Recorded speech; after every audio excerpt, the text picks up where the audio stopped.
Hello दोस्तों, channel में फिर से आपका स्वागत है। ये जानकर बहुत अच्छा लगा कि आप सभी को चार्ट पैटर्न कोर्स का पहला पार्ट पसंद आया, जो कंटिन्यूएशन पैटर्न्स पर केंद्रित था। आपकी डिमांड के अनुसार यहाँ इस 3 वीडियो सीरीज का दूसरा पार्ट है।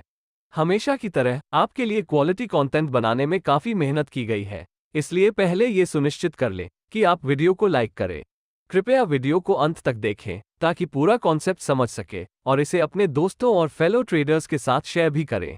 यदि आप चैनल पर नए हैं तो चैनल को सब्सक्राइब करें और बेल नोटिफिकेशन सक्षम करें ताकि आप आने वाले किसी भी अपलोड्स को मिस न करें। पिछले एपिसोड में हमने 5 विभिन्न प्रकार के कंटिन्यूएशन चार्ट पैटर्न्स के बारे में बात की।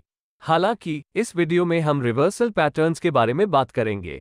हम सिर्फ बात नहीं करेंगे, हम एग्जामिन करेंगे कि ये पैटर्न बाजार में क्यों काम करते हैं और आपको इनका ट्रेड क्यों करना चाहिए। हम एंट्री, स्टॉप लॉस और टारगेट क्राइटेरिया के साथ 4 सबसे कॉमन और सबसे लाभदायक रिवर्सल पैटर्न्स पर चर्चा करेंगे। यदि आप नहीं जानते कि रिवर्सल पैटर्न क्या है, तो जैसा कि नाम से पता चलता है, ये पैटर्न संकेत देते हैं कि बाजार में एग्जिस्टिंग ट्रेंड संभवतः रिवर्स हो जाएगी, या सरल शब्दों में वे प्रिडिक्ट करते हैं कि पैटर्न की फॉर्मेशन के बाद बाजार एग्जिस्टिंग ट्रेंड का ऑपोजिट डायरेक्शन में यू टर्न लेगा। इनमें से अधिकांश रिवर्सल पैटर्न्स ट्रेंड्स के बीच कंसोलिडेशंस के रूप में बनते हैं। यह ऐसा है जैसे बाजार हमें बता रहा हो कि वह एक पर्टिकुलर डायरेक्शन में चलते चलते थक गया है और कुछ आराम करने के बाद बिल्कुल ऑपोजिट डायरेक्शन में जाने की सोच रहा है। हम 4 रिवर्सल पैटर्न्स और उनके काउंटर पैटर्न्स पर चर्चा करेंगे। पहले हम हेड एंड शोल्डर्स और inverted head and shoulder patterns को समझेंगे। इसके बाद डबल टॉप्स, डबल बॉटम्स, फिर ट्रिपल टॉप्स और ट्रिपल बॉटम्स को जानेंगे। और अंत में हम राइजिंग और फॉलिंग वेजेस के साथ वीडियो को एंड कर देंगे। तो चलिए शुरू करते हैं।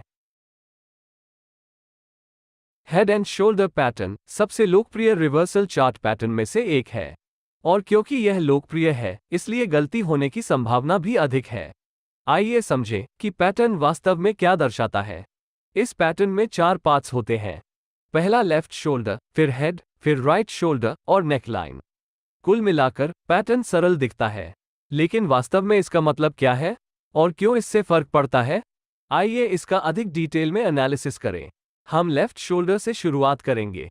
मार्केट में इनिशियल ट्रेंड एक अप ट्रेंड है जहां कीमतें ऊपर बढ़ती है।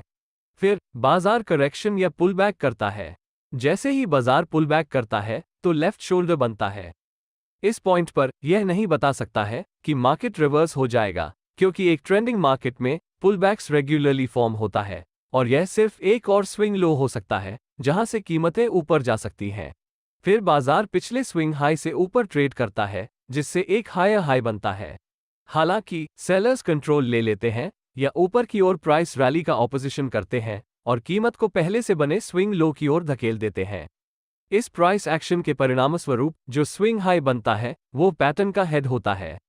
इसके अलावा दोनों स्विंग लोज को जोड़ने वाली लाइन एक सपोर्ट लेवल बनाती है, जिसे नेक लाइन कहा जाता है। यहाँ हायर हाइज और हायर स्विंग लोज से बने अप ट्रेंड स्ट्रक्चर का वायलेशन किया गया है, लेकिन फिर भी हम इसकी गारंटी नहीं दे सकते कि रिवर्सल होगा, क्योंकि प्राइस साइडवेज में भी ट्रेड कर सकती है।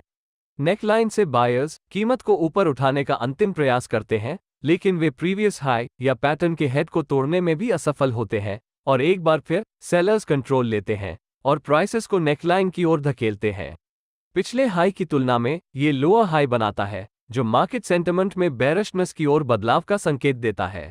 एकमात्र लेवल जो बुल्स के फेवर में है वो नेकलाइन है, जो एक सपोर्ट लेवल है, या दूसरे शब्दों में नेकलाइन बायर्स के लिए लास्ट लाइन ऑफ डिफेंस है।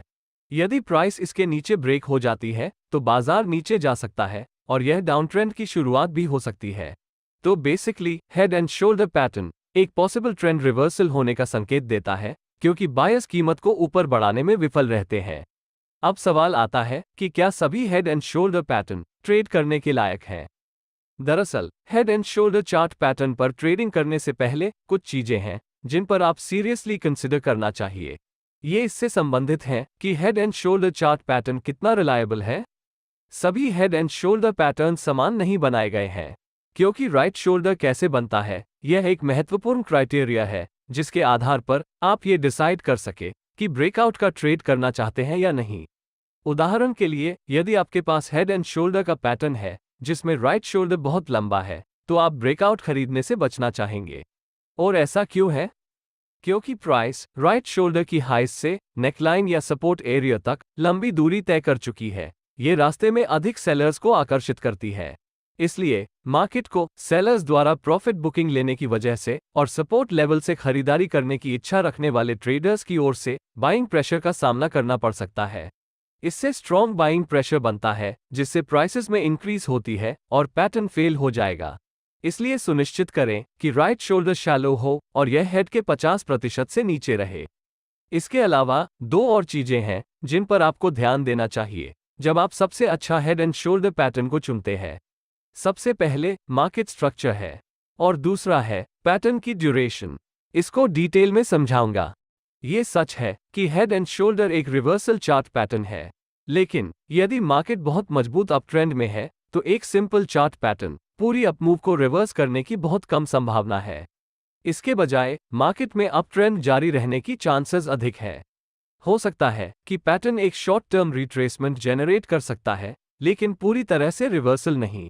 इसलिए सुनिश्चित करें कि आप एक बहुत मजबूत ट्रेंडिंग मार्केट्स के खिलाफ दांव न लगाएं, सिर्फ इसलिए कि आपने हेड एंड शोल्डर पैटर्न देखा है।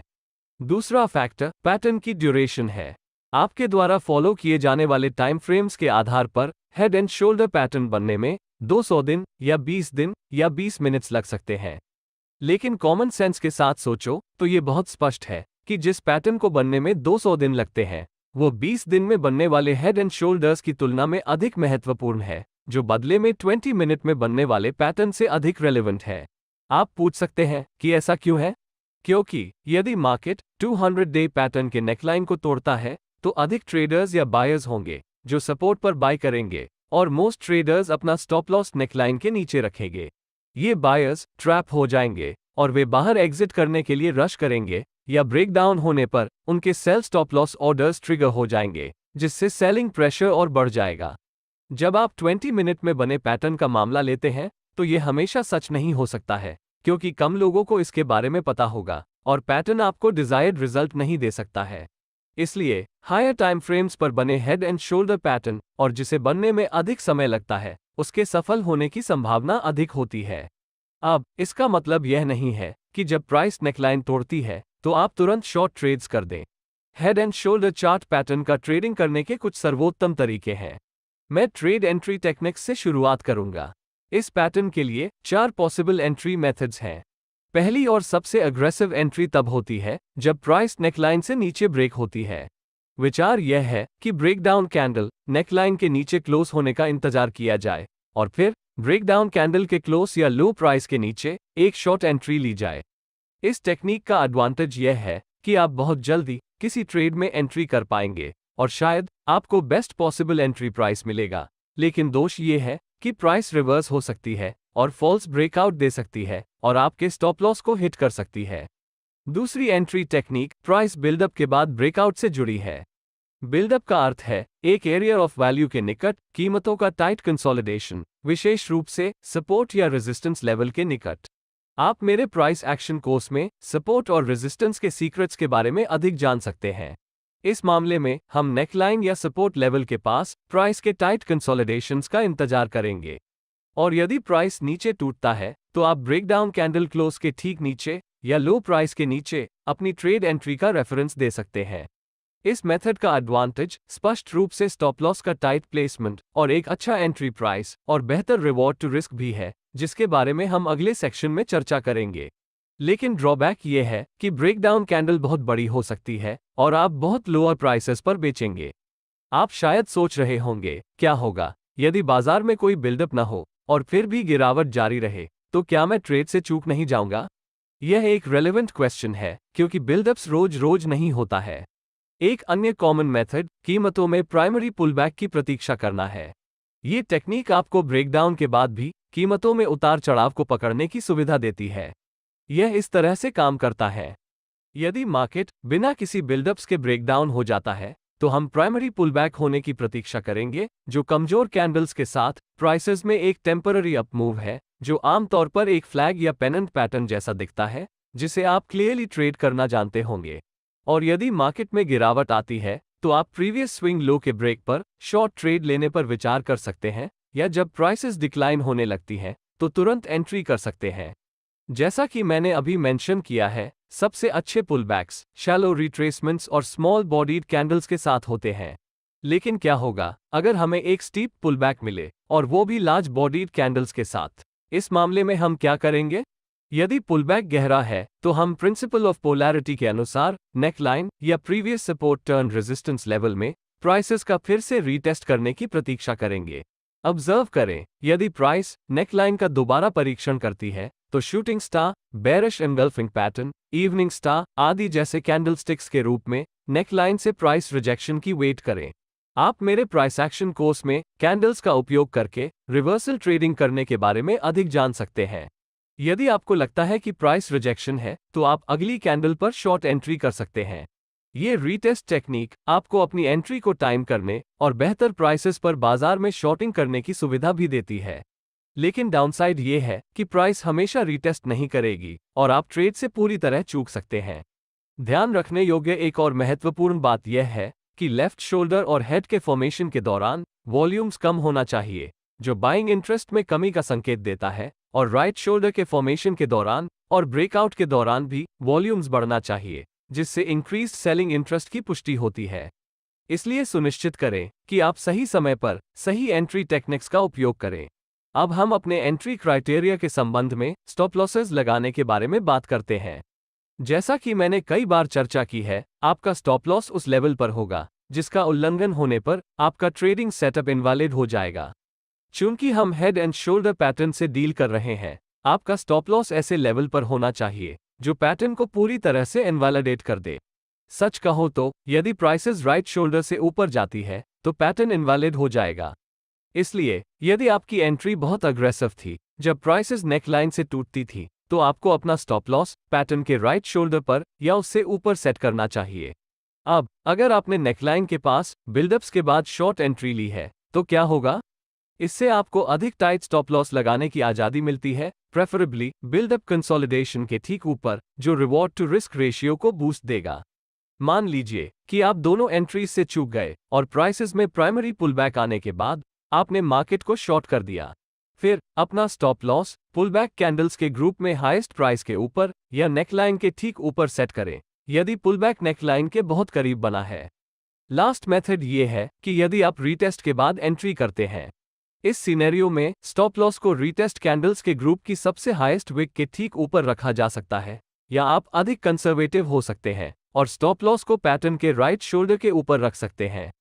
अब हम इस पर विचार करेंगे कि मैक्सिमम प्रॉफिट्स के लिए अपने ट्रेड से कैसे बाहर निकलें। खैर, 3 लोकप्रिय टेक्निक्स हैं जिनका आप उपयोग कर सकते हैं। पहला प्राइस प्रोजेक्शन मेथड है, दूसरा है ट्रेलिंग स्टॉप लॉस मेथड, और अंत में इन दोनों तरीकों का कॉम्बिनेशन है।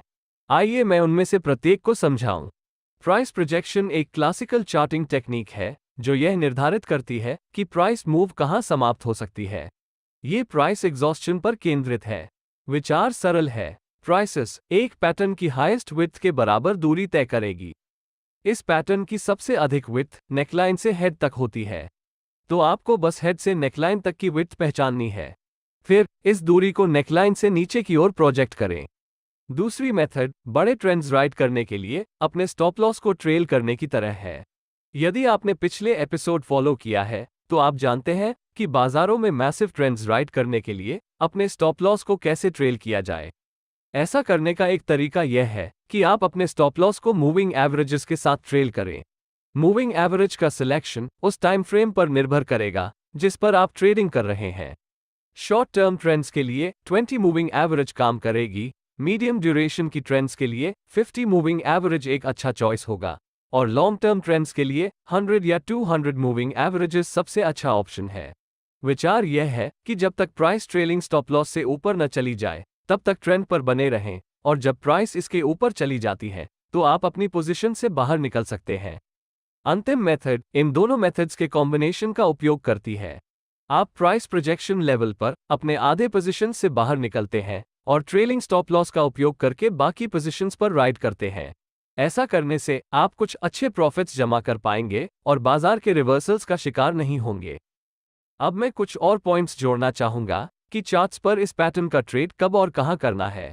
जब आप इसके बारे में सोचते हैं तो हेड एंड शोल्डर एक रिवर्सल पैटर्न है, लेकिन यह एक बेरिश ब्रेकआउट पैटर्न भी है। उस विचार को ध्यान में रखते हुए आप या तो तब ट्रेड कर सकते हैं जब अप ट्रेंड कमजोर हो रहा हो और आपको हेड एंड शोल्डर पैटर्न मिल जाए जो ट्रेंड में बदलाव की कंफर्मेशन करता है, या आप इस पैटर्न का ट्रेडिंग तब भी कर सकते हैं जब मार्केट डाउन ट्रेंड में हो और यह पैटर्न डाउनवर्ड प्राइस एक्शन में एक टेम्पररी पॉज के रूप में दिखाई देगा। ऐसा करके आप ट्रेंड की डायरेक्शन में ट्रेड कर रहे हैं, न कि प्राइस फ्लो के विरुद्ध। लेकिन सुनिश्चित करें कि आप बहुत स्ट्रॉन्ग अप ट्रेंड के खिलाफ दांव न लगाएं केवल इसलिए क्योंकि आपको ये पैटर्न दिखाई देता है, तब यह आपके फेवर में काम नहीं करेगा। इनवर्स या inverted head and shoulder pattern एक बुलिश रिवर्सल चार्ट पैटर्न है जो संकेत देता है कि बायर्स कंट्रोल में है। ये बिल्कुल हेड एंड शोल्डर्स के मिरर रिफ्लेक्शन की तरह है, इसलिए मैं इस पैटर्न के स्मॉलर डिटेल्स में नहीं जाऊंगा। ठीक है, आइए जानें कि inverse head and shoulder pattern का वास्तव में क्या मतलब है। इस पैटर्न के भी 4 पार्ट्स हैं। लेफ्ट शोल्डर डाउन ट्रेंड के खिलाफ पुलबैक का परिणाम है। ये या तो प्रॉफिट बुकिंग के कारण या उत्सुक बायर्स के मार्केट में एंट्री करने के कारण है। लेकिन सेलर्स अभी भी कंट्रोल में हैं क्योंकि वे प्राइसेस कम कर रहे हैं। हालांकि बायर्स भी आगे बढ़ रहे हैं, जो प्रीवियस स्विंग हाई लेवल को फिर से टेस्ट करने के लिए स्ट्रॉन्ग पुलबैक होने से पता चलता है, जो पैटर्न का हेड बनता है। इससे हम मान सकते हैं कि सेलर्स कमजोर हो रहे हैं क्योंकि वे प्राइसेस को और कम नहीं कर सके। इसके बजाय बायर्स स्ट्रॉन्ग हो रहे हैं क्योंकि वे कीमत को लगातार बढ़ा रहे हैं, जो रेजिस्टेंस एरिया या प्रीवियस स्विंग हाई का फिर से रीटेस्ट कर रहे हैं, जो पैटर्न की नेकलाइन बनाता है। सेलर्स ने एक आखिरी बार कीमतों को नीचे धकेलने की कोशिश की, लेकिन उन्हें स्ट्रॉन्ग बाइंग प्रेशर का सामना करना पड़ा, जिससे पैटर्न के हेड की तुलना में हायर स्विंग लो का फॉर्मेशन हुआ। ये पैटर्न का राइट शोल्डर बनाता है और यह हमें बताता है कि मार्केट सेंटिमेंट बेयरिश से बुलिश में बदल गई है। और यदि प्राइस रेजिस्टेंस लेवल से ऊपर टूटती है तो inverse head and shoulder pattern confirm हो जाता है और मार्केट में बुलिशनेस जारी रह सकती है। जब price inverse head and shoulders से ब्रेकआउट हो जाएगी तो आप खरीदने के बारे में सोच रहे होंगे, कुछ प्रॉफिट प्राप्त करने के लिए। लेकिन ये आसान नहीं है क्योंकि उनमें से सभी रिलायबल नहीं है। जो मायने रखता है वो है मार्केट स्ट्रक्चर की ताकत और इन्वर्स हेड एंड शोल्डर के फॉर्मेशन की ड्यूरेशन। इसलिए यदि मार्केट की ट्रेंड स्ट्रांगली बेयरिश है तो ये पैटर्न बनने पर भी रिवर्सल्स की संभावना कम है। ये सिर्फ ट्रेंड कंटिन्यूएशन होने से पहले एक छोटा सा पॉज हो सकता है। दूसरी बात यह है कि इन्वर्टेड हेड एंड शोल्डर्स का पैटर्न बनने में जितना अधिक समय लगेगा, यह उतना ही अधिक महत्वपूर्ण होगा। इसका मतलब ये भी है कि inverse head and shoulder pattern की ड्यूरेशन जितनी कम होगी, इसके विफल होने की संभावना उतनी ही अधिक होगी, खासकर जब आप इसे ट्रेंड के विरुद्ध ट्रेड कर रहे हों।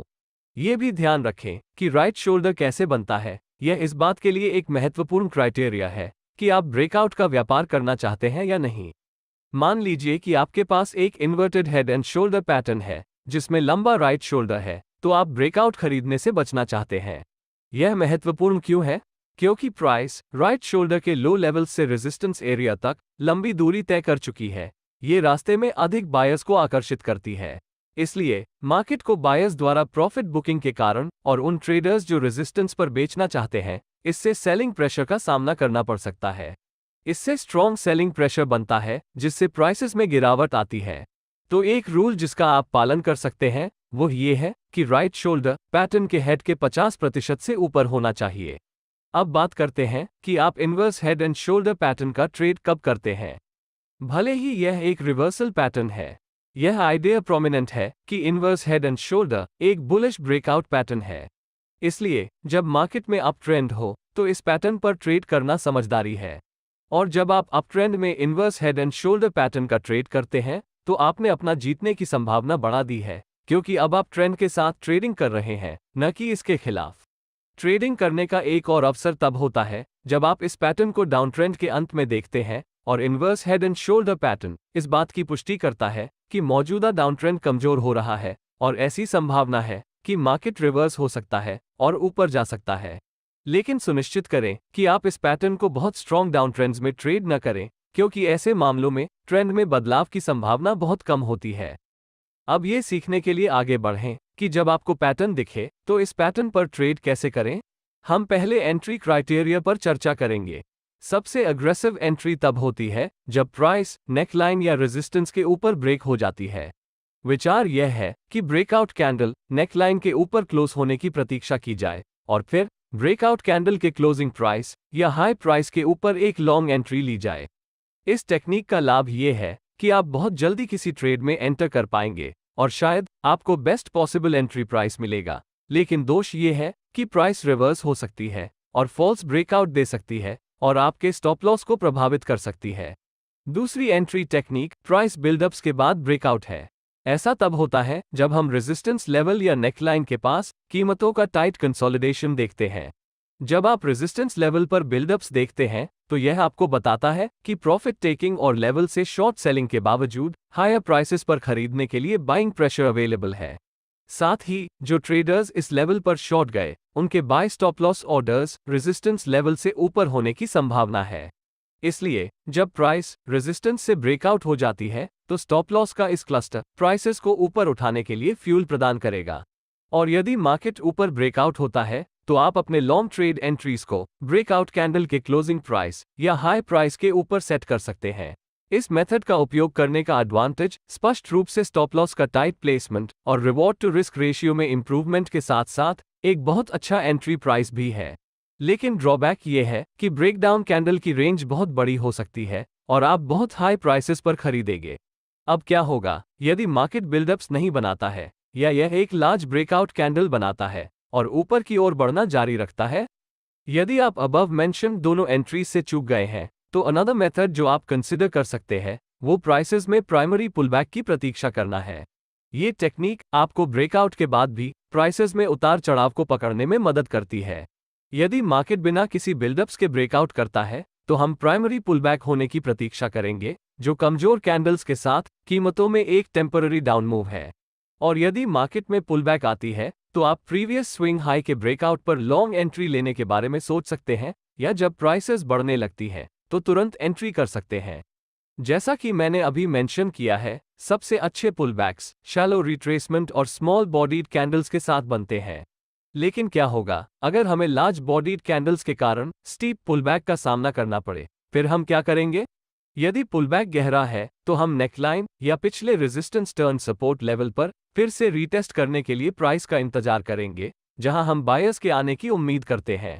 हमें यह देखने की जरूरत है कि क्या प्राइस नेकलाइन का फिर से टेस्ट करती है, फिर bullish hammer, bullish engulfing pattern, morning star आदि जैसे कैंडलस्टिक्स के रूप में नेकलाइन से प्राइस रिजेक्शन की प्रतीक्षा करें।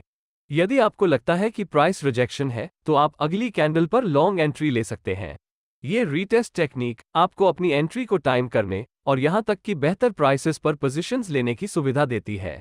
लेकिन डाउनसाइड ये है कि इसकी कोई गारंटी नहीं है कि प्राइस फिर से इस लेवल का परीक्षण करेगी, विशेष रूप से एक मजबूत अपट्रेंड में, और आप ट्रेड से पूरी तरह चूक सकते हैं। ध्यान रखने योग्य एक और महत्वपूर्ण बात यह है कि लेफ्ट शोल्डर और हेड के फॉर्मेशन के दौरान वॉल्यूम्स कम होना चाहिए, जो सेलिंग इंटरेस्ट में कमी का संकेत देता है, और राइट शोल्डर के फॉर्मेशन के दौरान और ब्रेकआउट के दौरान भी वॉल्यूम्स बढ़ना चाहिए, जो बाइंग प्रेशर में इंक्रीज का कंफर्मेशन करता है। इसलिए सुनिश्चित करें कि आप सही समय पर सही एंट्री टेक्निक्स का उपयोग करें। अब हम अपने एंट्री क्राइटेरिया के संबंध में स्टॉप लॉस लगाने के बारे में बात करते हैं। जब कीमत पैटर्न के राइट शोल्डर के नीचे क्लोज हो जाती है तो inverted head and shoulder pattern involute हो जाता है, और यही वह जगह है जहां आपको अपना स्टॉप लॉस लगाना चाहिए। इसलिए यदि आपकी एंट्री बहुत अग्रेसिव थी और जब प्राइसेस नेकलाइन से बाहर ब्रेक हो जाती है तो आपको अपना स्टॉप लॉस पैटर्न के राइट शोल्डर पर या उसके नीचे सेट करना चाहिए। अब अगर आपने नेकलाइन के पास बिल्डअप्स के बाद लॉन्ग एंट्री ली तो क्या होगा? फिर आपके पास अधिक टाइट स्टॉप लॉस लगाने की सुविधा है, प्रेफरेबली बिल्डअप्स के ठीक नीचे, जो बदले में रिवॉर्ड टू रिस्क रेशियो को इंप्रूव करेगा। मान लीजिए कि आप इन दोनों एंट्रीज से चूक गए और कीमतों में प्राइमरी पुलबैक आने के बाद आपने मार्केट में एक पोजीशन दर्ज की।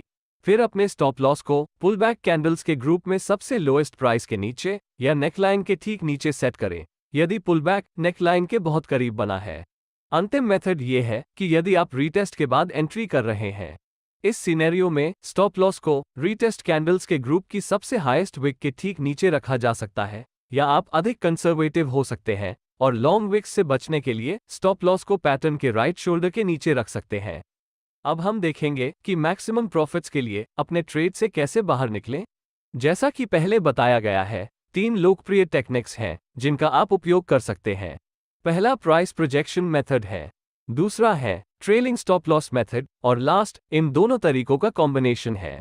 प्राइस प्रोजेक्शन यह निर्धारित करने में मदद करता है कि प्राइस मूव संभवतः कहां एग्जॉस्ट हो सकता है। यह ऐसे काम करता है, आप बस हेड और नेकलाइन के बीच की डिस्टेंस को मेजर करें, फिर इस दूरी को ब्रेकआउट पॉइंट या नेकलाइन से ऊपर की ओर प्रोजेक्ट करें। इस प्रोजेक्टेड प्राइस पॉइंट वो है जहां आप ट्रेड से बाहर निकलते हैं। प्राइस प्रोजेक्शन टेक्निक ये तय करने में मदद करती है कि किसी ट्रेड में एंट्री करने के लिए बहुत देर हो चुकी है या नहीं। यदि प्राइस अपने प्राइस प्रोजेक्शन तक पहुंचने के करीब है, तो संभवतः इस मूव में ज्यादा बेनिफिट नहीं बचा है और आप ट्रेड को छोड़ना चाह सकते हैं। प्राइस प्रोजेक्शन टेक्निक के विपरीत ट्रेलिंग स्टॉप लॉस मेथड एक निश्चित टारगेट प्रॉफिट का उपयोग नहीं करती है। इसके बजाय जैसे जैसे कीमत आपके फेवर में बढ़ती है, आप अपने स्टॉप लॉस को ट्रेल करते हैं ताकि आप पूरे ट्रेंड राइड कर सकें। पहला कदम ये तय करना है कि आप किस प्रकार की ट्रेंड को पकड़ना चाहते हैं, चाहे वो शॉर्ट, मीडियम या लॉन्ग टर्म ट्रेंड हो। आप स्टॉप लॉस को अप्रोप्रिएट मूविंग एवरेजेस जैसे शॉर्ट टर्म के लिए 20 पीरियड, मीडियम टर्म के लिए 50 पीरियड और लॉन्ग टर्म के लिए 200 पीरियड मूविंग एवरेज के साथ ट्रेल कर सकते हैं। हम अपने ट्रेड से तभी बाहर निकलेंगे जब प्राइस मूविंग एवरेज से नीचे क्लोज होगी। अंतिम मेथड इन दोनों मेथड्स के कॉम्बिनेशन का उपयोग करती है। आप प्राइस प्रोजेक्शन लेवल पर अपने आधे पोजीशन से बाहर निकलते हैं और ट्रेलिंग स्टॉप लॉस का उपयोग करके बाकी पर राइड करते हैं। ऐसा करने से आप कुछ अच्छे प्रॉफिट्स जमा कर पाएंगे और बाजार के रिवर्सल्स का शिकार नहीं होंगे। यह उन कॉमन चार्ट पैटर्न्स में से एक है जिनका आपको सामना करना पड़ेगा। यह एक अच्छी बात है क्योंकि आपको अच्छी संख्या में ट्रेड्स मिलेंगे, लेकिन यह एक बुरी बात भी है क्योंकि कौन सा ट्रेड चुनना है यह एक बड़ी कंसर्न होगी। इसलिए हम बेसिक बातों पर चर्चा करेंगे कि डबल टॉप चार्ट पैटर्न क्या है, ये कैसे काम करता है और आपको इसका ट्रेड कैसे करना चाहिए। डबल टॉप एक बेरिश रिवर्सल चार्ट पैटर्न है और इसमें 3 पार्ट्स होते हैं। पहला पीक या पहला प्राइस रिजेक्शन और दूसरा पीक या दूसरा प्राइस रिजेक्शन और एक स्विंग लो है जो नेकलाइन या सपोर्ट एरिया बनाता है। अब डबल टॉप चार्ट पैटर्न का वास्तव में क्या मतलब है? पहला पीक बाजार द्वारा पुलबैक करने के नतीजा बनता है। इस पॉइंट पर आप निश्चित रूप से नहीं कह सकते कि क्या ये रिवर्सल होगा, क्योंकि ट्रेंडिंग मार्केट्स में पुलबैक्स होना बहुत कॉमन बात है। इसके बाद दूसरा पीक आता है जहां प्राइसेस उसी एरिया से रिजेक्ट हो जाती हैं, जो फिर से दर्शाता है कि बायर्स हायर प्राइसेस पर खरीदने के लिए बहुत उत्सुक नहीं है। ये पहला संकेत है कि मार्केट में गिरावट आ सकती है। और नेकलाइन का ब्रेक होना हमारे बायस की कंफर्मेशन करेगा कि सेलर्स कंट्रोल में है और मार्केट में गिरावट जारी रह सकती है। In short, double top chart pattern possible trend reversal होने का संकेत देता है क्योंकि मार्केट ऊपर जाने में असमर्थ है। ध्यान रखें कि सभी डबल टॉप चार्ट पैटर्न समान रूप से नहीं बनाए गए हैं। उदाहरण के लिए, यदि आप एक डबल टॉप देखते हैं जब मार्केट एक मजबूत अप ट्रेंड में होता है, तो संभावना है कि मार्केट ऊपर की ओर बढ़ता रहेगा। और आखिरी चीज जो आप करना चाहते हैं वो शॉर्ट ट्रेड करना है या ट्रेंड के अगेंस्ट ट्रेड करना है, सिर्फ इसलिए कि आपने एक डबल टॉप पैटर्न देखा है। तो डबल टॉप चार्ट पैटर्न पर ट्रेड करते समय 2 चीजें हैं जिन पर आपको ध्यान देना चाहिए। पहला, पैटर्न कहां और कैसे बनता है, और दूसरा, इसे बनने में कितना समय लगता है या कितनी ड्यूरेशन लगती है। जैसा कि मैंने पहले ही मेंशन किया है, आप एक मजबूत अप ट्रेंड के खिलाफ डबल टॉप को शॉर्ट नहीं करना चाहेंगे। इसके अतिरिक्त पहली और दूसरी पीक्स के बीच का स्पेस भी विचार करने योग्य एक इम्पॉर्टेंट फैक्टर है। इसका मतलब ये है कि आपको उन डबल टॉप्स से बचना चाहिए जिसका दोनों पीक्स एक दूसरे के बहुत करीब है। इसके बजाय हम उन डबल टॉप का ट्रेड करना चाहते हैं जब पहली और दूसरी पीक्स के बीच काफी दूरी हो। पीक्स के बीच का स्पेस इतना दूर क्यों होना चाहिए? इसका कारण बहुत आसान है। जब पहले और दूसरे पीक के बीच अधिक टाइम और स्पेस होता है तो स्विंग लेवल या पीक अधिक महत्वपूर्ण हो जाते हैं, क्योंकि अधिक ट्रेडर्स इस प्राइस लेवल के बारे में जागरूक हो जाएंगे। और जैसा कि आप पहले ही अनुमान लगा चुके होंगे, जब किसी लेवल पर अधिक ध्यान दिया जाता है तो यह अधिक ऑर्डर फ्लोज को आकर्षित करता है, क्योंकि अधिक ट्रेडर्स उस एरिया के आसपास ट्रेड करना चाहेंगे। इसलिए जब ट्रेडर्स का एक बड़ा ग्रुप गलत हो जाता है तो यह एक अवसर प्रस्तुत करता है जिसका हम लाभ उठा सकते हैं। इसलिए शॉर्टर टाइम फ्रेम्स में इंट्राडे बेसिस पर ट्रेडिंग करते समय डबल टॉप्स और डबल बॉटम्स से सावधान रहें। टाइम फ्रेम्स जितनी अधिक होगी और स्विंग हाई के बीच का स्पेस जितना बड़ा होगा, एक सक्सेसफुल पैटर्न की संभावना उतनी ही अधिक होगी। अधिकांश ट्रेडिंग गुरुज आपको डबल टॉप ब्रेकआउट्स को शॉर्ट करने के लिए कहेंगे जब प्राइस नेकलाइन से नीचे ब्रेकडाउन हो जाएगी और अपने स्टॉप लॉस को हाई से ऊपर सेट कर दें। हालांकि इस अप्रोच के साथ दो इश्यूज हैं। सबसे पहले, एक मजबूत डाउन मूव के बाद मार्केट तेजी से ऊपर की ओर पलट सकता है, जो एक फॉल्स ब्रेकआउट साबित हो सकता है और आपके स्टॉप लॉस को प्रभावित कर सकता है। दूसरे, स्टॉप लॉस बहुत बड़ा है और यह आपके ट्रेड्स पर अनुकूल रिवॉर्ड टू रिस्क की पेशकश नहीं करता है। तो इसे ठीक करने के लिए आप कुछ तरीकों के बारे में सोच सकते हैं। आइए पहले एंट्री क्राइटेरिया पर चर्चा करके शुरुआत करें। सबसे अग्रेसिव एंट्री तब होती है जब प्राइस नेकलाइन या सपोर्ट लेवल से नीचे टूट जाती है। विचार यह है कि ब्रेकआउट कैंडल को नेकलाइन के नीचे क्लोज होने का इंतजार किया जाए और फिर ब्रेकआउट कैंडल के क्लोजिंग प्राइस या लो प्राइस के नीचे एक शॉर्ट एंट्री ली जाए।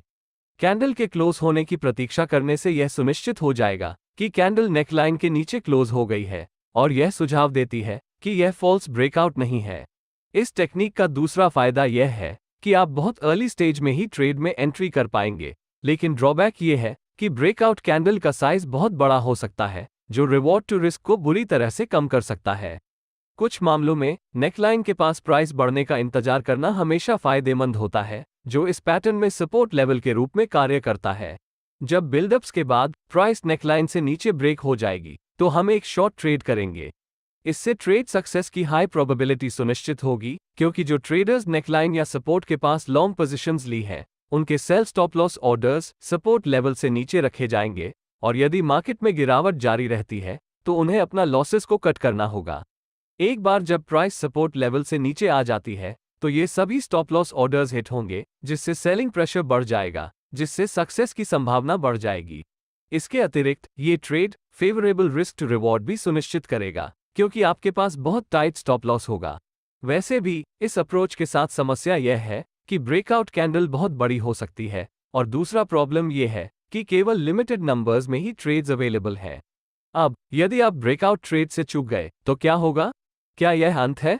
जरूरी नहीं। यदि प्राइसेस फ्लैग या पेनेंट पैटर्न के रूप में प्राइमरी पुलबैक बनाती हैं, तो भी आप ट्रेड में एंट्री कर सकते हैं। जब प्राइस में गिरावट शुरू हो, तो आप एक शॉर्ट एंट्री ले सकते हैं।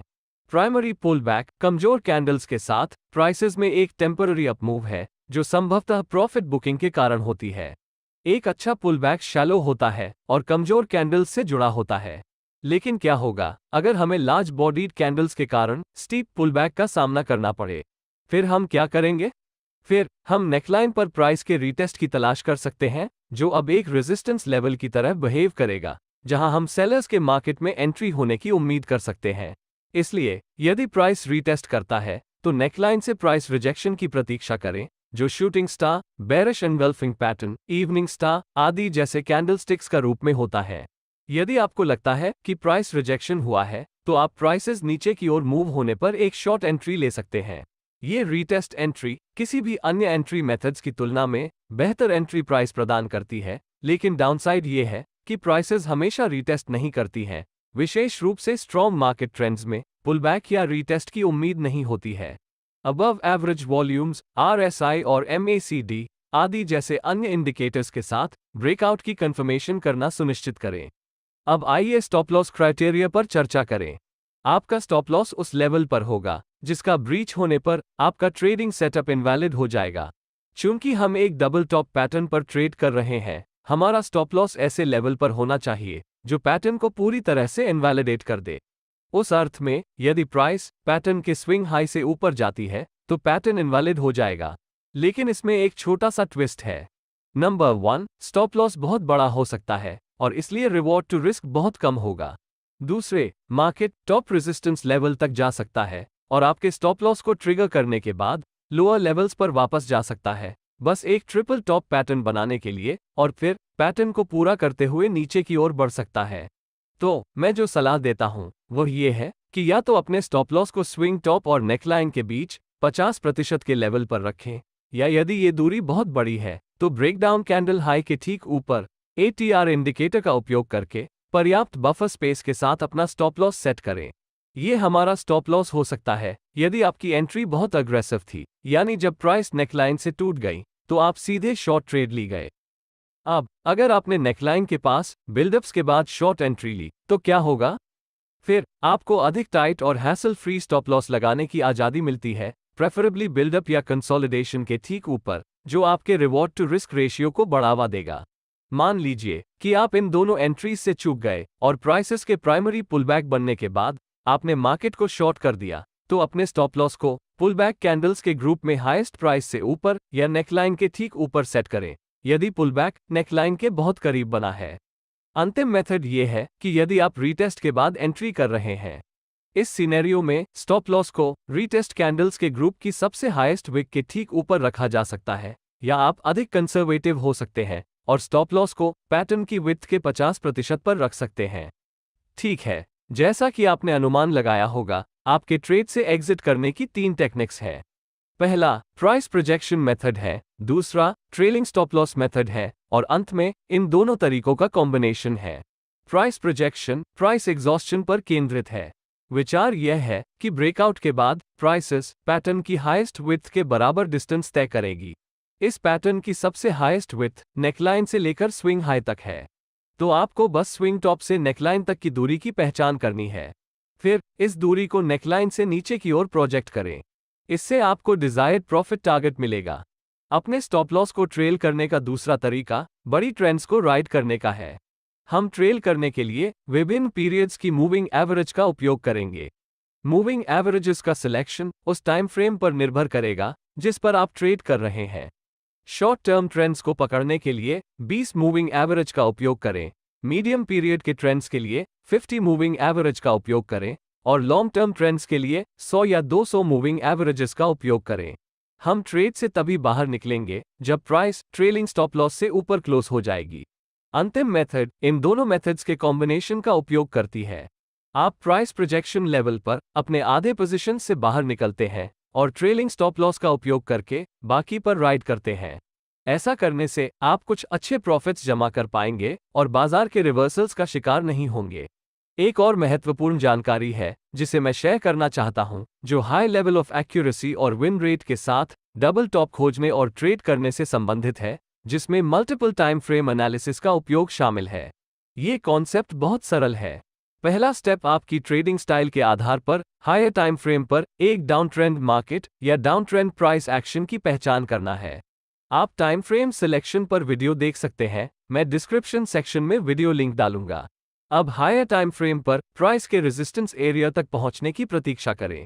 यदि आपको ऐसा कोई सेटअप मिलता है तो अपनी लोअर टाइम फ्रेम्स पर जाएं। फिर लोअर टाइम फ्रेम पर डबल टॉप पैटर्न देखें। यह एक बहुत ही सरल लेकिन इफेक्टिव टेक्निक है जो आपको अपनी एंट्रीज को डबल टॉप पैटर्न के एब्सोल्यूट हाइस पर टाइम करने की अनुमति देती है, जो बेस्ट पॉसिबल प्राइस लेवल है जिसे आप प्राप्त कर सकते हैं, और यह पैटर्न ट्रेड करने का एक बहुत ही प्रोफेशनल तरीका भी है। कृपया ध्यान रखें कि यदि आप इसका उपयोग करने में कंफर्टेबल नहीं हैं, तो बेहतर होगा कि आप इसे इग्नोर कर दें। जरूरी नहीं कि आपको सभी ऑप्शंस कंसिडर करना होगा, बस एक या दो मेथड्स चुनें जो आपके लिए अच्छा काम करें। अब हम इस पर ध्यान केंद्रित करेंगे कि डबल बॉटम पैटर्न क्या है, ये कैसे काम करता है, और ट्रेड करते समय इसे कैसे अपनाया जाए। डबल बॉटम पैटर्न एक बुलिश ट्रेंड रिवर्सल पैटर्न है और यह डबल टॉप के बिल्कुल विपरीत है। इस पैटर्न के 3 पार्ट्स हैं, फर्स्ट लो या फर्स्ट प्राइस रिजेक्शन, सेकंड लो या सेकंड प्राइस रिजेक्शन, और एक नेकलाइन जो बीच में स्विंग हाई को जोड़ने वाले एक रेजिस्टेंस एरिया है। पैटर्न के ये हिस्से क्या दर्शाते हैं, मैं एक्सप्लेन करूंगा। पहला लो तब बनता है जब मार्केट नीचे डिक्लाइन होता है, एक स्विंग लो बनता है और ऊपर की ओर बढ़ता है। इस पॉइंट पर यह डाउन ट्रेंड में रिट्रेसमेंट होने की संभावना है। लेकिन तब दूसरा स्विंग लो बनता है जब मार्केट पिछले स्विंग लो लेवल को रिजेक्ट कर देता है और फिर से हायर लेवल्स पर पहुंच जाता है। अब हम मान सकते हैं कि बाइंग प्रेशर है, लेकिन यह कहना जल्दबाजी होगी कि मार्केट में अप मूव जारी रह सकती है या नहीं। हम बाइंग प्रेशर की ताकत की कंफर्मेशन तभी कर सकते हैं जब प्राइस नेक लाइन से ऊपर ब्रेक हो जाए। जब प्राइस नेक लाइन या रेजिस्टेंस लेवल से ऊपर टूटती है तो ये बाइंग साइड में इंटरेस्ट और मार्केट के हायर लेवल्स पर जाने की संभावना का संकेत देती है। In short, double bottom pattern संकेत देता है कि डाउन ट्रेंड संभवतः बॉटम्ड आउट हो गया है और प्राइस बढ़ने वाली है। कई ट्रेडर्स डबल बॉटम बनने के बाद नेकलाइन से ब्रेकआउट खरीदने की फैसला करते हैं, लेकिन ये हमेशा आपके फेवर में काम नहीं करेगा, क्योंकि यदि बाजार एक मजबूत डाउन ट्रेंड में है और यह हर रोज स्मॉल डबल बॉटम्स बनाता है, तो बाजार में गिरावट जारी रहने की संभावना है। इसके अलावा सभी डबल बॉटम्स एक जैसे नहीं बनाए जाते हैं। पैटर्न को पहचानने के लिए हम जिस टाइम फ्रेम्स का उपयोग करते हैं और स्विंग लोज के बीच की स्पेस भी विचार करने योग्य फैक्टर्स हैं। इसलिए हायर टाइम फ्रेम पर बना एक double bottom pattern lower time frame पर बने पैटर्न की तुलना में अधिक महत्वपूर्ण है। अब ट्रेडिंग के लिए एंट्री क्राइटेरियाज पर विचार करें। एक अग्रेसिव एंट्री तब होती है जब प्राइस नेकलाइन या रेजिस्टेंस के ऊपर टूट जाती है। विचार यह है कि या तो ब्रेकआउट पर एक लॉन्ग पोजीशन में एंट्री किया जाए, जो अक्सर फॉल्स ब्रेकआउट प्रॉब्लम का कारण बन सकता है, या आप ब्रेकआउट कैंडल के नेकलाइन के ऊपर क्लोज होने की प्रतीक्षा कर सकते हैं और फिर ब्रेकआउट कैंडल के क्लोजिंग प्राइस या हाई प्राइस के ऊपर एक लॉन्ग एंट्री ले सकते हैं। इस टेक्निक का लाभ ये है कि आप ट्रेड में जल्दी एंट्री कर पाएंगे और आपको बेस्ट पॉसिबल एंट्री प्राइस भी मिल सकता है। लेकिन डाउनसाइड ये है कि ब्रेकआउट कैंडल बहुत बड़ी हो सकती है या प्राइस रिवर्स भी हो सकती है और फॉल्स ब्रेकआउट दे सकती है और अपना स्टॉप लॉस हिट हो सकती है। दूसरी एंट्री टेक्निक नेकलाइन के पास बिल्डअप्स के बाद ब्रेकआउट्स है। ऐसा तब होता है जब हम रेजिस्टेंस लेवल या नेकलाइन के पास प्राइसेस का टाइट कंसोलिडेशन देखते हैं। जब आप रेजिस्टेंस लेवल पर बिल्डअप्स देखते हैं तो यह आपको बताता है कि बाइंग प्रेशर अवेलेबल है और लोग प्रॉफिट बुकिंग करने और लेवल से शॉर्ट सेलिंग करने के बावजूद हायर प्राइसेस पर बाइंग करने को तैयार है। साथ ही जो ट्रेडर्स इस लेवल से शॉर्ट ट्रेड करते हैं, उनके buy stop loss orders resistance level से ऊपर होने की संभावना है। इसलिए जब प्राइस रेजिस्टेंस लेवल से ब्रेकआउट हो जाती है, तो बाय स्टॉप लॉसेस का ये क्लस्टर प्राइसेस को ऊपर ले जाने के लिए आवश्यक फ्यूल प्रदान करेगा। और यदि मार्केट नेकलाइन से ऊपर टूटता है, तो आप अपने लॉन्ग ट्रेड्स को ब्रेकआउट कैंडल क्लोज होने के ठीक ऊपर या ब्रेकआउट कैंडल की हाई से ऊपर दर्ज कर सकते हैं। इस मेथड का उपयोग करने का लाभ स्पष्ट रूप से स्टॉप लॉस का टाइट प्लेसमेंट और रिवॉर्ड टू रिस्क रेशियो में इंप्रूवमेंट के साथ साथ एक बहुत अच्छा एंट्री प्राइस भी है।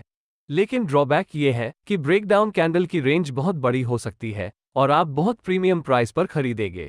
अब क्या होगा यदि मार्केट बिल्डअप्स नहीं बनाता है या यह एक मैसिव ब्रेकआउट कैंडल बनाता है और फिर ऊपर की ओर बढ़ना जारी रखता है? यदि आप अबव मेंशन दोनों एंट्रीज से चूक गए हैं, तो दूसरी मेथड प्राइसेस में प्राइमरी पुलबैक की तलाश करना है। ये टेक्निक आपको ब्रेकआउट के बाद भी प्राइस मूव को पकड़ने में मदद करती है। यदि मार्केट बिना किसी बिल्डअप्स के ब्रेकआउट हो जाता है, तो हम प्राइमरी पुलबैक होने की प्रतीक्षा करेंगे, जो कमजोर कैंडल्स के साथ प्राइसेस में एक टेम्पररी डाउन मूव है। और यदि मार्केट में गिरावट आती है, तो आप प्रीवियस स्विंग हाई के ब्रेक पर लॉन्ग ट्रेड लेने के बारे में सोच सकते हैं, या जब प्राइसेस बढ़ने लगती हैं, तो तुरंत एंट्री कर सकते हैं। सबसे अच्छा पुल बैक छोटी छोटी कैंडल्स के साथ एक शैलो रिट्रेसमेंट होना चाहिए। लेकिन कभी कभी हमें नेकलाइन पर स्टीप पुलबैक्स महसूस होता है। इसे रीटेस्ट कहा जाता है। जब प्राइस नेकलाइन या सपोर्ट लेवल पर फिर से रीटेस्ट करती है, तो हम उम्मीद करते हैं कि बायर्स आएंगे। हमें यह देखने की जरूरत है कि यदि प्राइस नेकलाइन का दोबारा रीटेस्ट करती है, तो bullish hammer, bullish engulfing pattern, morning star आदि जैसे रिवर्सल कैंडलस्टिक्स के रूप में नेकलाइन से प्राइस रिजेक्शन की प्रतीक्षा करें। यदि आप एक प्राइस रिजेक्शन पाते हैं, तो आप अगली कैंडल पर लॉन्ग एंट्री कर सकता है। रीटेस्ट टेक्निक आपको अपनी एंट्रीज को टाइम करने और यहां तक कि बेहतर प्राइसेस पर पोजीशंस लेने की सुविधा देती है। लेकिन डाउनसाइड ये है कि इसकी कोई गारंटी नहीं है कि प्राइस फिर से इस लेवल का रीटेस्ट करेगी, विशेष रूप से एक मजबूत अप ट्रेंड में, और आप ट्रेड से पूरी तरह चूक सकते हैं। ध्यान रखने योग्य एक और महत्वपूर्ण बात यह है कि ब्रेकआउट्स के दौरान वॉल्यूम्स बढ़ना चाहिए, जो बाइंग प्रेशर में इंक्रीज की पुष्टि करता है। इसलिए सुनिश्चित करें कि आप सही समय पर सही एंट्री टेक्निक्स का उपयोग करें। अब हम अपने एंट्री क्राइटेरिया के संबंध में स्टॉप लॉस लगाने के बारे में बात करते हैं। डबल बॉटम पैटर्न तब इनवैलिड हो जाता है जब प्राइस नेकलाइन से रिवर्स हो जाती है और पैटर्न के स्विंग लो के नीचे क्लोज हो जाती है। यदि आप इस विचार के आधार पर अपना स्टॉप लॉस लगाते हैं, तो स्टॉप लॉस बहुत बड़ा होगा और आपको भारी नुकसान होगा। और इसके अलावा प्राइस स्विंग लो से रिवर्स हो सकती है और ट्रिपल बॉटम पैटर्न बनाते हुए फिर से ऊपर जा सकती है। तो वास्तव में आपको अपना स्टॉप लॉस कहां लगाना चाहिए? मेरा सजेशन है कि या तो अपने स्टॉप लॉस को स्विंग बॉटम और नेकलाइन के बीच 50% के लेवल पर रखें, या यदि ये दूरी बहुत बड़ी है तो ब्रेकडाउन कैंडल के लोज के ठीक नीचे ATR इंडिकेटर का उपयोग करके पर्याप्त बफर स्पेस के साथ अपना स्टॉप लॉस सेट करें। ये हमारा स्टॉप लॉस हो सकता है यदि आपकी एंट्री बहुत अग्रेसिव थी, यानी जब प्राइसेस नेकलाइन से बाहर ब्रेक हुआ है तो आप तुरंत एक लॉन्ग एंट्री ली है। अब अगर आपने नेकलाइन के पास बिल्डअप्स के बाद लॉन्ग एंट्री ली तो क्या होगा? फिर आपके पास अधिक टाइट स्टॉप लॉस लगाने की सुविधा है, प्रेफरेबली बिल्डअप्स के ठीक नीचे, जो बदले में रिवॉर्ड टू रिस्क रेशियो में इंप्रूवमेंट करेगा। मान लीजिए कि आप इन दोनों एंट्रीज से चूक गए और प्राइसेस में प्राइमरी पुलबैक होने के बाद आपने बाजार में एक लॉन्ग पोजीशन दर्ज की। यदि पुलबैक नेकलाइन के बहुत करीब बना है तो पुलबैक कैंडल्स के ग्रुप में सबसे लोएस्ट प्राइस या सबसे लोएस्ट विक के नीचे या नेकलाइन के ठीक नीचे अपना स्टॉप लॉस सेट करें। अंतिम मेथड ये है कि यदि आप रीटेस्ट के बाद एंट्री कर रहे हैं, इस सिनेरियो में स्टॉप लॉस को रीटेस्ट कैंडल्स के ग्रुप की सबसे लोएस्ट विक के ठीक नीचे रखा जा सकता है, या आप अधिक कंजर्वेटिव हो सकते हैं और स्विंग लो और नेकलाइन के बीच की दूरी के 50% पर अपना स्टॉप लॉस लगा सकते हैं, जिससे आप लॉन्ग विक्स से बच सकते हैं। अंत में हम चर्चा करेंगे कि मैक्सिमम प्रॉफिट्स के लिए अपने ट्रेड से कैसे बाहर निकलें। हमेशा की तरह 3 मेथड्स हैं जिनका हम उपयोग कर सकते हैं। आइए मैं उनमें से प्रत्येक को समझाऊं। प्राइस प्रोजेक्शन स्विंग बॉटम और नेकलाइन के बीच की दूरी की मेजर करता है। फिर इस दूरी को ब्रेकआउट पॉइंट या नेकलाइन से ऊपर की ओर प्रोजेक्ट करें। प्रोजेक्टेड प्राइस पॉइंट या लेवल वह है जहां आप ट्रेड से बाहर निकलते हैं। ये टेक्निक आपको ये तय करने में मदद करती है कि किसी ट्रेड में एंट्री करने के लिए बहुत देर हो चुकी है या नहीं। यदि प्राइस अपने प्राइस प्रोजेक्शन तक पहुंचने के करीब है तो संभवतः इसमें बहुत अधिक जूस नहीं बचा है और आप ट्रेड को छोड़ना चाह सकते हैं। लेकिन प्राइस प्रोजेक्शन टेक्निक के विपरीत ट्रेलिंग स्टॉप लॉस मेथड का कोई फिक्स टारगेट नहीं होता है। इसके बजाय जैसे जैसे प्राइस हमारे फेवर में बढ़ती है, हम अपने स्टॉप लॉस को ट्रेल करते हैं ताकि आप पूरे ट्रेंड का लाभ उठा सकें। पहला स्टेप ये तय करना है कि आप किस प्रकार की ट्रेंड को पकड़ना चाहते हैं, चाहे वो शॉर्ट, मीडियम या लॉन्ग टर्म ट्रेंड हो। फिर आप क्रमशः 20 पीरियड, 50 पीरियड या 200 पीरियड जैसे अप्रोप्रिएट मूविंग एवरेजेस के साथ ट्रेलिंग स्टॉप लॉस का पता लगा सकते हैं। हम अपने ट्रेड से तभी बाहर निकलेंगे जब प्राइस मूविंग एवरेज से नीचे क्लोज होगी। अंतिम मेथड इन दोनों मेथड्स को जोड़ती है। आप प्राइस प्रोजेक्शन लेवल पर अपने आधे पोजीशन से एग्जिट करते हैं और ट्रेलिंग स्टॉप लॉस का उपयोग करके बाकी पर राइड करते हैं ताकि आप कुछ अच्छे प्रॉफिट्स जमा कर सके और मार्केट रिवर्सल्स पर पैसे न गंवाएं। डबल टॉप के जैसे ही आप हाई प्रोबेबिलिटी सेटअप्स को फिल्टर करने के लिए मल्टीपल टाइम फ्रेम्स का उपयोग कर सकते हैं। आपको बस एक higher time frame support area की पहचान करनी है, फिर अपनी पसंदीदा लोअर टाइम फ्रेम्स पर जाएं और एक डबल बॉटम पैटर्न की तलाश करें जो higher time frame support level की ओर झुकता हो। इस तरह आप स्विंग बॉटम के एब्सोल्यूट लो लेवल्स से एक लॉन्ग ट्रेड कर सकते हैं। ध्यान रखें कि यह एक अधिक प्रोफेशनल एंट्री टेक्निक है, इसलिए यदि आप इसे पूरी तरह से कंफर्टेबल नहीं हैं, तो इसका उपयोग न करें। यदि आपने डबल टॉप और डबल बॉटम पैटर्न्स को ठीक से समझ लिया है, तो ट्रिपल टॉप्स और ट्रिपल बॉटम्स बहुत आसान होगा। ये पिछले 2 पैटर्न्स के ही एक्सटेंशंस हैं। एंट्री, एग्जिट और स्टॉप लॉस समान है, लेकिन जो सबसे ज्यादा मायने रखता है वो तीसरे स्विंग हाई या स्विंग लो का फॉर्मेशन है। आइए जानें कि ये पैटर्न क्या दर्शाते हैं। ट्रिपल टॉप एक बेरिश रिवर्सल चार्ट पैटर्न है जो संकेत देता है कि सेलर्स कंट्रोल में है। ये पैटर्न बायर्स के कंट्रोल को दर्शाते हैं क्योंकि प्राइसेस स्विंग हाई फॉर्म होता है, उसके बाद पुल बैक होता है। लेकिन सेलिंग प्रेशर का पहला संकेत तब दिखाई देता है जब प्राइस प्रायर हाई से ब्रेकआउट होने में विफल रहती है, बाजार में फिर से पुल बैक आती है और एक कंसोलिडेशन बनता है। ये डबल टॉप जैसा दिखता है, लेकिन इस बार नेकलाइन से नीचे टूटने के बजाय मार्केट एक बार फिर ऊपर चढ़ने का प्रयास करता है और फिर से विफल हो जाता है। तो वहां 3 स्पाइक्स दिखाई दे रहे हैं या हाइज ब्रेक होने के 3 फेल्ड अटेम्प्ट्स दिखाई दे रहे हैं। ये ट्रिपल टॉप जैसा दिखता है और इसकी कंफर्मेशन तभी होती है जब प्राइस कंसोलिडेशन के लोस से नीचे या नेकलाइन सपोर्ट से नीचे ब्रेक होती है। मैं एंट्री, स्टॉप लॉस और टारगेट क्राइटेरिया पर चर्चा नहीं करूंगा क्योंकि आप डबल टॉप पैटर्न के रूल्स का पालन कर सकते हैं। कोई भी पैटर्न्स, स्ट्रैटेजीज या टेक्निक्स हर समय काम नहीं करती। इसमें ट्रिपल टॉप पैटर्न भी शामिल है। लेकिन अच्छी खबर यह है कि पैटर्न विफल होने से पहले यह आमतौर पर कुछ क्लूज छोड़ देता है। उदाहरण के लिए, यदि हाई टाइम फ्रेम का ट्रेंड अभी भी अप ट्रेंड है, तो लोअर टाइम फ्रेम्स पर बना ट्रिपल टॉप पैटर्न विफल होने की सबसे अधिक संभावना है। ट्रिपल बॉटम एक बुलिश रिवर्सल चार्ट पैटर्न है और ट्रिपल टॉप पैटर्न के बिल्कुल विपरीत है, जो संकेत देता है कि बायस डोमिनेंट है। पैटर्न की शुरुआत सेलर्स द्वारा प्राइस को नीचे धकेलने से होती है, जिससे प्राइस स्विंग लो बनते हैं, जिसके बाद पुलबैक होता है। लेकिन बाइंग प्रेशर का पहला संकेत तब दिखाई देता है जब प्राइस प्रीवियस स्विंग लो से ब्रेकआउट होने में विफल रहती है। मार्केट में एक और पुलबैक आई और यह एक कंसोलिडेशन की तरह दिख रहा है। ये डबल बॉटम पैटर्न जैसा दिखता है, लेकिन नेकलाइन को तोड़ने के बजाय मार्केट एक बार फिर नीचे जाने का प्रयास करता है और फिर से लो लेवल को तोड़ने में विफल रहता है। तो वहां 3 लोज विजिबल है या लोअर लेवल से ब्रेक होने के 3 फेल्ड अटेम्प्ट्स दिखाई दे रहे हैं। यह एक ट्रिपल बॉटम की तरह दिखता है और इसकी कंफर्मेशन तभी होती है जब प्राइस कंसोलिडेशन या नेकलाइन रेजिस्टेंस लेवल के हाईज से ऊपर ब्रेक हो जाती है। एंट्री, स्टॉप लॉस और target criteria double bottom pattern के रूल्स के समान है।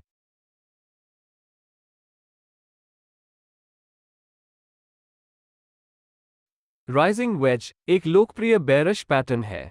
ये पैटर्न बॉटम से शुरू होता है और फिर जैसे जैसे प्राइसेस ऊपर की ओर बढ़ती हैं, पैटर्न कॉन्ट्रैक्ट हो जाती है और पैटर्न की टॉप की ओर ट्रेडिंग रेंज छोटी होती जाती है। ये पैटर्न तब बनता है जब प्राइस अपवर्ड स्लोपिंग सपोर्ट और रेजिस्टेंस लेवल्स के बीच कंसोलिडेट होती है, जहां सपोर्ट लाइन का स्लोप रेजिस्टेंस स्लोप की तुलना में बहुत अधिक स्टीप होता है। इसका इम्प्लीकेशन यह है कि हायर हाइज की तुलना में हायर लोज बहुत तेजी से बनते हैं, जिससे वेज जैसा फॉर्मेशन होता है। इसका मतलब ये भी है कि सेलिंग एक्टिविटी अधिक जोर पकड़ रही है और बाइंग कमजोर हो रही है। ट्रेडिंग रेंज का बाएं से दाएं प्राइस कॉन्ट्रैक्शन भी मौजूदा ट्रेडिंग एक्टिविटी के कमजोर होने का संकेत देता है। लेकिन राइजिंग वेज सटीक रूप से पहचानने और ट्रेड करने के लिए सबसे कठिन चार्ट पैटर्न्स में से एक हो सकता है। हालांकि यह अधिकांश अन्य पैटर्न्स की तरह एक कंसोलिडेशन फॉर्मेशन है, लेकिन ईच सक्सेसिव स्विंग हाई पर अपसाइड मोमेंटम का लॉस होने से ये पैटर्न को बेरिश बायस देता है। हालांकि सीरीज ऑफ हायर हाइज और हायर लोज ट्रेडर्स को यह अनुमान लगाती रहती है कि ट्रेंड अभी भी बुलिश है। यहीं पर कंट्रैक्टिंग रेंज हमें सबसे ज्यादा मदद करती है।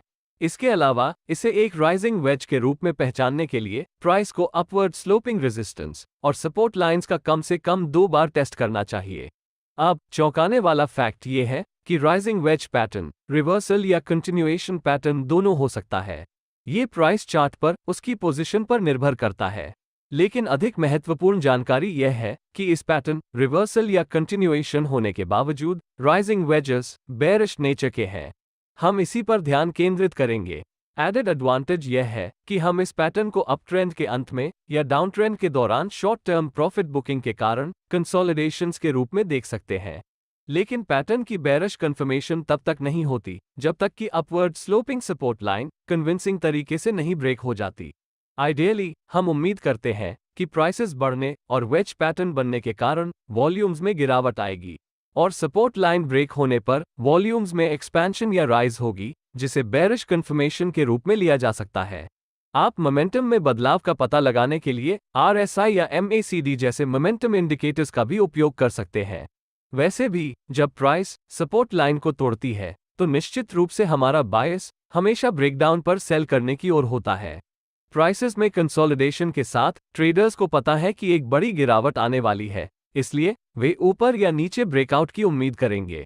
जब अप ट्रेंड के बाद राइजिंग वेज बनता है तो इसे बेरिश रिवर्सल पैटर्न कहा जाता है। लेकिन अगर यह डाउन ट्रेंड के दौरान बनता है तो इसका मतलब डाउन ट्रेंड की कंटिन्यूएशन हो सकता है। अब हमने सीख लिया है कि राइजिंग वेज की पहचान कैसे करें, तो हम इस बात पर चर्चा कर सकते हैं कि पैटर्न का ट्रेड कैसे करें। इसलिए मैं एंट्री के तरीकों, स्टॉप लॉस कहां लगाना है और टारगेट कैसे निर्धारित करना है, इस पर चर्चा करूंगा। एंट्री क्राइटेरिया से शुरू करते हैं। चूंकि यह एक बेरिश पैटर्न है, हम केवल upward sloping support trend line के नीचे ब्रेकआउट होने में इंटरेस्ट रखते हैं। इस लेवल के ब्रेकआउट के बाद आप एक शॉर्ट एंट्री ले सकते हैं, यानी आप उस समय एंट्री कर सकते हैं जब प्राइस सपोर्ट ट्रेंड लाइन से नीचे ब्रेक हो जाती है, या आप लो प्राइस से नीचे बेचने पर विचार कर सकते हैं, या ब्रेकआउट कैंडल के क्लोज होने के बाद उसके क्लोजिंग प्राइस से नीचे पर भी सेल कर सकते हैं। दूसरी मेथड पुलबैक की प्रतीक्षा करना या ब्रेकआउट लेवल पर प्राइस रीटेस्ट होना है, और फिर जब प्राइस डिक्रीज हो जाती है या जब प्राइस ब्रेकआउट कैंडल के नीचे चली जाती है तो एक शॉर्ट एंट्री लें। अब आप शायद सोच रहे होंगे कि कौन सा एंट्री बेहतर है। खैर, कोई बेस्ट अप्रोच नहीं है। यदि आप लोस के ब्रेक होने पर एंट्री करते हैं तो यह एक फॉल्स ब्रेकआउट हो सकता है, लेकिन यदि यह रियल ब्रेकआउट है तो यह आपको मिलने वाली बेस्ट पॉसिबल प्राइस है।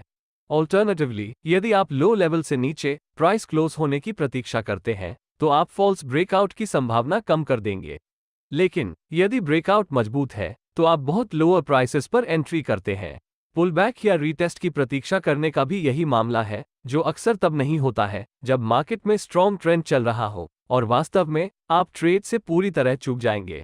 इसलिए यह आप पर निर्भर है कि आप अपनी एंट्री स्ट्रैटेजी तय करें और लार्ज नंबर ऑफ ट्रेड्स पर इसका प्रैक्टिस करना जारी रखें।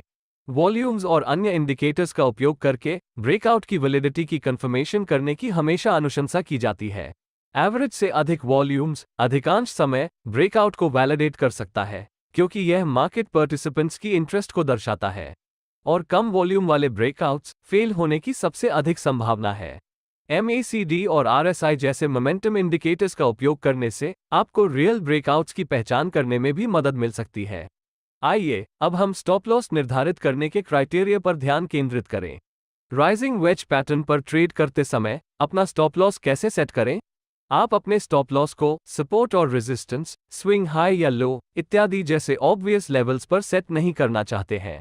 और ऐसा क्यों है? क्योंकि आपको आसानी से स्टॉप लॉस हंट हो जाता है। यह आपके लिए उतना ही ऑब्वियस है जितना दूसरों के लिए, जिसमें स्मार्ट मनी भी शामिल है। आप उचित स्टॉप लॉस सेटअप कैसे प्राप्त करते हैं?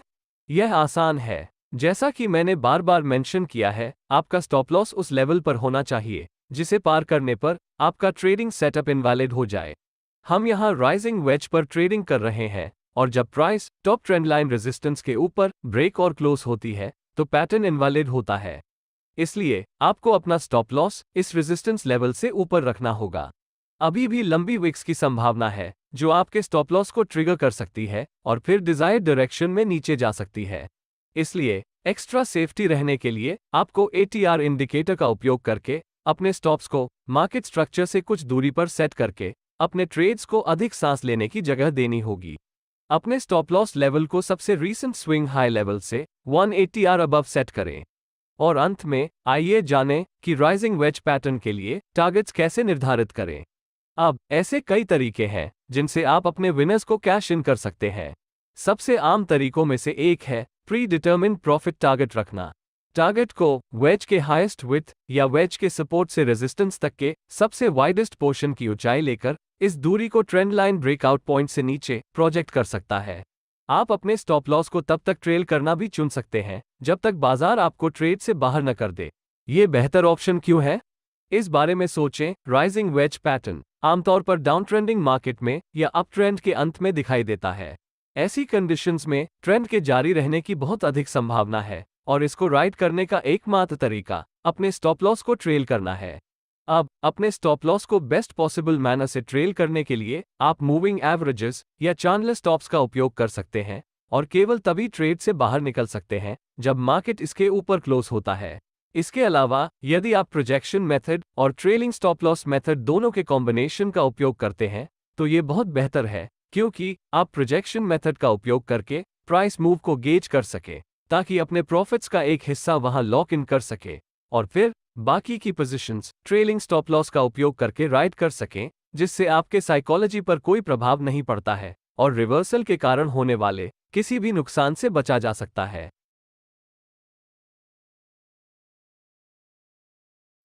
Falling veg chart pattern rising veg के काउंटर पैटर्न की तरह है।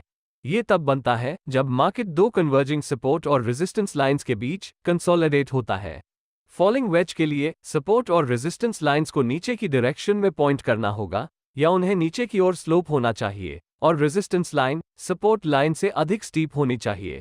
ये पैटर्न टॉप से शुरू होता है और जैसे जैसे प्राइसेस कम होती जाती हैं, पैटर्न कॉन्ट्रैक्ट हो जाता है। इस प्रकार की प्राइस एक्शन एक कोन जैसी शेप बनाती है जो स्विंग हाई और स्विंग लो के कन्वर्जेंस के रूप में नीचे की ओर स्लोप होती है। जैसे जैसे प्राइस में गिरावट जारी रहेगी, यह मोमेंटम खो देगी और यह संकेत देता है कि बायर्स कंट्रोल में आना शुरू कर रहे हैं और प्राइस डिक्लाइन की रेट को स्लो कर रहे हैं। सिमेट्रिकल ट्रायंगल्स जैसे पैटर्न्स के विपरीत, जिसमें कोई निश्चित स्लोप या बायस नहीं होता है, फॉलिंग वेजेस को नीचे की ओर स्लोप करना चाहिए और हमारे पास बुलिश बायस है। राइजिंग वेजेस की तरह फॉलिंग वेज भी ट्रेड करने में चैलेंजिंग पैटर्न्स में से एक है।